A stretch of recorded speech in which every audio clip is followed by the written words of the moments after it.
बलराम था तो गोपाल से बड़ा, लेकिन उसने अभी तक शादी नहीं की थी। बलराम की चाय की टपरी पूरे इलाके में मशहूर थी। दूर दूर से लोग उसी के पास चाय पीने आते थे। अरे बलराम भैया, हम 5 किलोमीटर दूर से बस आपकी चाय पीने आते हैं। सच बता रहे हैं, अगर सुबह सुबह आपके हाथ की कड़क चाय न मिले तो दिन ही शुरू नहीं होता है। अरे ये तो आप लोगों का प्यार है भैया, वरना मैं तो बस मामूली चाय ही बनाता हूँ। क्या मामूली? अरे बिल्कुल नहीं बलराम भैया, आपके जैसी चाय तो ना आज तक कोई बना पाया है और ना ही बना पाएगा। ये टपरी तो बस आपके नाम से चलती है। बलराम अपनी तारीफ सुन के खुश होता है और फिर लोगों को चाय बना बना कर देने लगता है। लेकिन ये सब सुनकर गोपाल को बिल्कुल भी अच्छा नहीं लगता है। वो बचपन से ही बलराम से जलता था। दोनों भाइयों ने मिलकर चाय की टपरी की शुरुआत की थी, लेकिन लोग सिर्फ बलराम के नाम से ही उनकी टपरी को जानते थे। दिन खत्म हो जाता है और दोनों भाई वापस घर चले जाते हैं। दोनों खाना खाकर सोने चले जाते हैं। क्या हुआ जी, आप कुछ परेशान से नजर आ रहे हैं? आज फिर टपरी पे कुछ हुआ है क्या? हाँ हुआ तो सही, लेकिन कुछ नया नहीं, वही रोज रोज की तरह। बलराम जी, आपकी चाय के बिना तो दिल ही नहीं लगता है वाली बकवास सुनी और घर आ गया। अगर आपको वहाँ पर अच्छा नहीं लगता तो आप कोई दूसरा काम क्यों नहीं शुरू कर देते हैं? इस काम में तो आपको बिल्कुल भी सम्मान नहीं मिल रहा है। ऐसे मुझे बिल्कुल भी अच्छा नहीं लगता है। अच्छा, ये टपरी मैंने और भैया ने मिलकर खोली थी, तो फिर मैं इसे सिर्फ उन्हें क्यों सौंप दूं? अरे मेरी भी बराबर मेहनत थी और मैंने भी तो कितने सपने देखे हैं, लेकिन उन्होंने सब हड़प लिया। अब लोगों को अगर उनके हाथ की ही चाय पसंद आती है तो इसमें हम कर भी क्या सकते हैं जी। आप अब ज्यादा मत सोचिए और सो जाइए।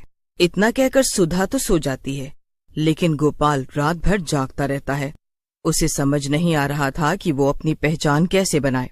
अगले दिन सुबह सुबह जब बलराम गोपाल को उठाने आता है तो वो देखता है कि गोपाल पहले से ही तैयार था। अरे वाह, आज तो तुम समय से पहले ही तैयार हो गए गोपाल। क्या बात है, कुछ खास है क्या? हाँ भैया, आज मैं चाय बनाना चाहता हूँ। अरे वाह, देख रही हो सुधा, आज गोपाल हम दोनों को चाय बनाकर पिलाएगा। नहीं नहीं भैया, यहाँ घर पे नहीं, मैं आज टपरी पे चाय बनाना चाहता हूँ। अरे मगर ऐसा अचानक से क्यों? गोपाल देखो, लोगों को मेरे हाथ की चाय पीने की आदत है, पता नहीं उन्हें तुम्हारी चाय पसंद आएगी भी या नहीं। भैया, हम दोनों ने मिलकर ये काम शुरू किया था और मुझे कभी मौका ही नहीं मिलता है अपना हुनर दिखाने का। हम एक बार कोशिश करके देखते हैं। जब तक लोग मेरे हाथ की चाय पियेंगे नहीं, तब तक हमें पता कैसे चलेगा कि उन्हें चाय पसंद आई या नहीं। ठीक है, मैं तुम्हें एक मौका देता हूँ गोपाल। अगर तुम्हें लगता है कि तुम ऐसी चाय बना सकते हो जो लोगों को मेरी चाय से भी ज्यादा पसंद आएगी तो ठीक है, लेकिन ध्यान रहे तुम्हारे पास बस यही एक मौका है, इसे जरा अच्छे से इस्तेमाल करना। बलराम की बात सुनकर गोपाल और सुधा दोनों बहुत खुश हो जाते हैं। गोपाल खुशी खुशी बलराम के साथ जाता है और चाय बनाना शुरू कर देता है। रोज की ही तरह थोड़ी ही देर में दुकान पे कई लोग आने लगते हैं। गोपाल जल्दी से सबके लिए चाय बना देता है और बलराम उन्हें चाय दे देता है, लेकिन चाय पीते ही सबके मुंह बिगड़ जाते हैं। फिर बलराम गोपाल को लगभग धक्का देते हुए हटा देता है और दूसरी चाय बनाने लगता है और साथ ही साथ गुस्से में बड़बड़ाने भी लगता है। पता नहीं किसने तुझे ये सब करने के लिए कहा था, बने बनाए ग्राहक भगाने पर तुला हुआ है तू तो। गोपाल को बलराम की ये बातें बहुत बुरी लग जाती है और वो वहाँ से बिना कुछ बोले चला जाता है। वो गुस्से में घर पहुँच जाता है और सुधा उसे ऐसे देखकर परेशान हो जाती है।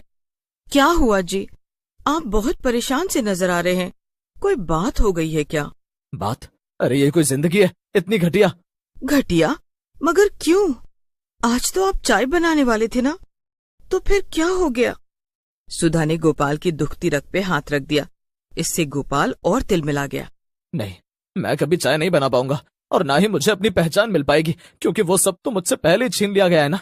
मैं बस बलराम भैया के साथ रोज रोज काम पर जाऊंगा और उनके पीछे खड़ा रहूंगा। हर इंसान बस बलराम भैया की तारीफ करके निकल जाएगा। नहीं नहीं, आप ऐसे परेशान मत होइए, हम जरूर कुछ न कुछ। गोपाल गुस्से में कमरे के अंदर चला गया और उसने दरवाजा अंदर से बंद कर लिया। सुधा के कई बार कहने पर भी उसने दरवाजा नहीं खोला। शाम हो गई और बलराम भी वापस घर आ गया। भैया देखिए ना, गोपाल सुबह से कमरे के अंदर है और दरवाजा भी नहीं खोल रहे हैं। मुझे उनकी बहुत फिक्र हो रही है। आज मैंने भी उसे काफी कुछ सुना दिया, इसलिए उसका मन खराब हो गया होगा। तुम उसे कुछ देर के लिए अकेला ही रहने दो सुधा, जब उसका मन सही हो जाएगा तो वो अपने आप बाहर आ जाएगा। इतना कहकर बलराम भी अपने कमरे में चला जाता है। सुधा फिर से गोपाल के कमरे का दरवाजा खटखटाने लगती है और गोपाल दरवाजा खोल देता है।